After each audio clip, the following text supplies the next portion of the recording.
سبحان اللہ وبحمدہ عدد خلقہ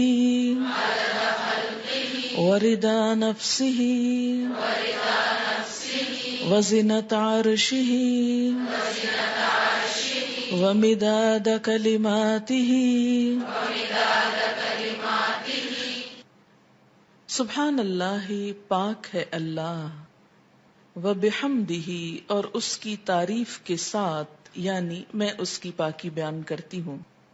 عدد خلقہ، اس کی مخلوق کی تعداد کے مطابق، کے برابر. عدد گنتی، تعداد.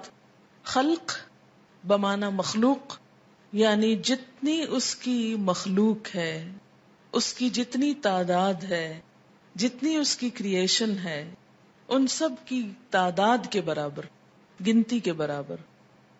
وردا، اور رضامندی، نفس ہی، اس کے نفس کی، یعنی اس کے نفس کی یا اللہ تعالی کی ذات جس چیز پہ راضی ہے اور جتنی تعریف پہ راضی ہے اتنی تعریف کرتی ہوں. وزنۃ عرشہ، اور اس کے عرش کے وزن کے برابر، یعنی جس عرش پر اللہ تعالی متمکن ہے اس کا جتنا وزن ہے ہم تو اس کا احاطہ بھی نہیں کر سکتے، اس کے برابر. ومداد، اور سیاہی، کلمات ہی، اس کے کلمات کے لکھنے کی، یعنی قرآن پاک میں آتا ہے کہ اگر سارے سمندر سیاہی بن جائیں اور اتنے ہی اور بھی، اور سارے درخت قلمیں بن جائیں اور اللہ کے کلمات، اس کی تعریف لکھی جانے لگے تو سارے سمندر خشک ہو جائیں، لیکن اللہ کی باتیں کبھی ختم نہ ہوں. تو اس لیے اس کے کلمات یا اس کی باتیں لکھنے کے لیے جتنی سیاہی چاہیے اس کے برابر. یہ مسنون تسبیح ہے اور بہت ہی خوبصورت. چند لفظ ہیں لیکن ایک بندہ مومن کے دل کے اندر اللہ تعالی کی محبت کے لیے، اس کی عظمت بیان کرنے کے لیے جو اس کے جذبات ہیں اس کی ایک عکاسی ہے. اب دیکھیں کہ اللہ تعالی کی ذات جتنی بلند ہے اور اس میں جتنی خوبیاں ہیں ان کا احاطہ کرنا ہم جیسے کم عقل اور حقیر انسانوں کے لیے ممکن ہی نہیں.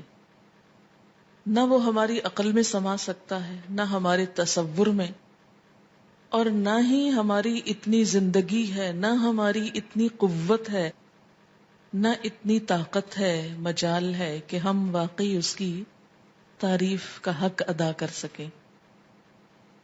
اس کی تسبیح کائنات کی ہر چیز بیان کر رہی ہے. وَإِن مِّن شَيْءٍ إِلَّا يُسَبِّحُ بِحَمْدِهِ، کوئی چیز ایسی نہیں جو اس کی تسبیح نہ کر رہی ہو. وَلَٰكِن لَّا تَفْقَهُونَ تَسْبِيحَهُمْ، لیکن تم ان کی تسبیح کو سمجھتے نہیں ہو. سَبَّحَ لِلَّهِ مَا فِي السَّمَاوَاتِ وَمَا فِي الْأَرْضِ، تسبیح کر رہی ہے اللہ کی ہر وہ چیز جو آسمانوں میں ہے اور ہر وہ جو زمین میں ہے. جب ہر چیز اس کی تسبیح میں لگی ہوئی ہے تو میری زبان اس کی تسبیح سے خالی کیوں رہے؟ اگر میں نہیں کروں گی تو میری محرومی ہے. اللہ تعالیٰ کا تو کچھ بھی نقصان نہیں. بے شمار فرشتے صرف پیدا ہی اس لیے ہوئے ہیں کہ وہ اللہ کی تسبیح بیان کریں، اس کی تعریف بیان کریں. اس لیے تسبیح کرنا سراسر خود انسان کے اپنے فائدے کے لیے ہے. اس طرح انسان باقی کائنات کا ہم نوا ہو جاتا ہے.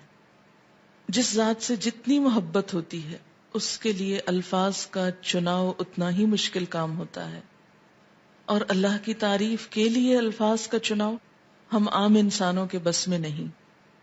اس لیے ہمیں لازمی طور پر سہارا لینا ہے نبی صلی اللہ علیہ وسلم کے الفاظ کا.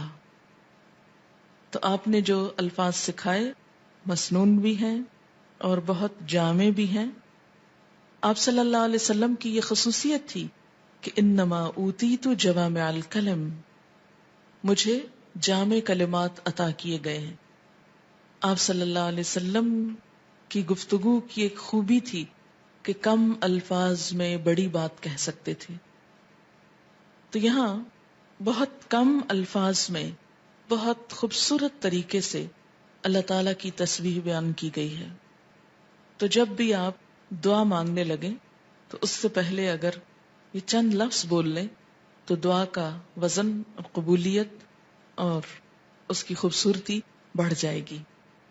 اب دیکھیں کہ دعا کے شروع میں اور آخر میں تسبیح پڑھنا اور درود شریف پڑھنا ایک ایسا ہی ہے کہ جیسے کسی کو کچھ دینے کے لیے آپ ایک خوبصورت جیسے گفٹ پیپر ہوتا ہے یا اچھا کوئی برتن ہو سکتا ہے یا کوئی بھی چیز جس میں آپ کوئی چیز ڈال کر دے رہے ہیں.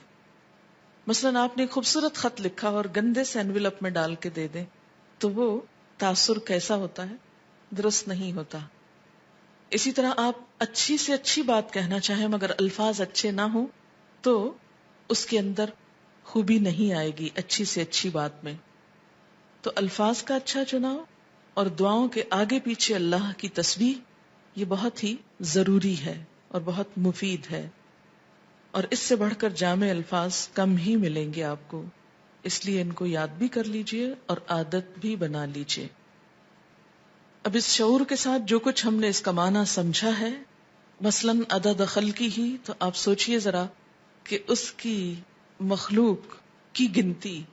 مثلاً کہا جاتا ہے کہ آسمانوں پر جتنے ستارے ہیں اگر ان کو فرضی نام دے دیے جائیں، مثلاً ABCD، تو ان ناموں سے پکارنے میں یا ان کی صرف گنتی کرنے میں 400 ملین سال چاہیے، کیونکہ انسان نمبر ایک تو احاطہ ہی نہیں کر سکتا. اور اگر صرف گننے لگے ان کو، صرف ستاروں کو، ابھی زمین کے ذرات کو نہیں، ریت کے ذرات کو نہیں، اگر آپ میں سے ہر ایک کو پورا کراچی شہر مثلاً سمندر کے کنارے پہنچ جائے اور ایک ایک گلاس ریت کا اٹھا کر اس کو دے دیا جائے ہر شخص کے کہ اس کے ذرات گنو، تو میرا خیال ہے کہ صرف وہ ذرے گننے میں اس کو کئی سال لگ جائیں، ایک عمر بیت جائے. تو ہم نہ تو یہ ذرات گن سکتے ہیں، نہ یہ ستارے گن سکتے ہیں، اور نہ ہی ہماری اتنی عمر ہے. تو یہ ایک تسبیح لے کے اگر ہم چند دفعہ سبحان اللہ کہہ بھی دیتے ہیں تو اس سے حق نہیں ادا ہوتا. سارا دن بھی بیٹھ کے تسبیح پڑھیں تو مت کبھی سوچیں کہ ہم بڑے عبادت گزار ہو گئے اور بہت کچھ کر لیں. کچھ نہیں کیا. کبھی اپنی عبادت کا انسان کو غرور نہیں آنا چاہیے، نہ کبھی عبادت کے تکبر میں مبتلا ہوں، کیونکہ ہم اللہ کا حق ادا کر ہی نہیں سکتے. تو پھر جب انسان یہ کہتا ہے عدد خلق ہی، تو گویا وہ سب کچھ گنا گیا جو آپ ویسے نہیں گن سکتے. لیکن شرط یہ کہ دل سے کہیں عدد خلق ہی ورضا نفس ہی، اتنی تسبیح جس پہ وہ راضی ہو جائے. بس مجھے اس کو راضی کرنا ہے، میں جب تک تسبیح کروں گا جب تک وہ راضی ہو جائے، اس کی رضا کے برابر. وزنۃ عرشہ، اور وزن میں اس کا عرش، اس سے وزنی کوئی چیز نہیں، اور اس کے کلمات لکھنے کی سیاہی کے برابر.